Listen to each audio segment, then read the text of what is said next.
श्रीराम जय राम जय जय राम, श्रीराम जय राम जय जय राम. ऐका यश श्री औदार्य, ज्ञान वैराग्य ऐश्वर्य, हे सहाही गुणवर्य वसती जेत. याचं चिंतन करत आपण वैराग्य या गुणापर्यंत आलो.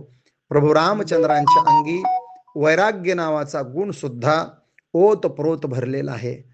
सकाळी 9 वाजता राज्याभिषेक राजतिलक होणार आहे आणि सकाळी 6 वाजता बातमी कळली आहे की राजा दशरथाने रामचंद्रासाठी 14 वर्षाचा वनवास आणि भरतासाठी अयोध्येचं राज्य मागितलंय.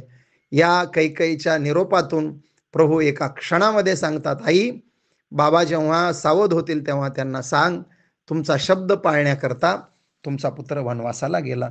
रघुकुलरीत सदा चली आई, प्राण जाये पर वचन न जाई. किष्किंधा वालीच्या तावडीतून सोडवली, पण प्रभूंनी जशास तशी सुग्रीवाला दिली. याला वैराग्य म्हणतात. लंका रावणाच्या तावडीतून सोडवली, पण जशास तशी बिभीषणाला बहाल करून टाकली. याला वैराग्य म्हणतात. आणि 14 वर्ष अयोध्येचं राज्य करण्याचं सोडून वडिलांच्या एका शब्दाखातर वनवासाला जाण्याची प्रभूंनी तयारी दाखवली. यालाही वैराग्य असं म्हणतात. हा वैराग्य नावाचा गुणवर्य प्रभू रामचंद्रांच्या ठिकाणी किती ओतप्रोत भरलेला आहे हे भावार्थ रामायणामध्ये शांतीब्रह्म एकनाथ महाराजांनी अनेक ठिकाणी सांगितलेलं आहे. तीच सुरस अवीट रसाळ रामकथा ओवीबद्ध रूपानं श्रवण करण्यासाठी ऐकायला विसरू नका.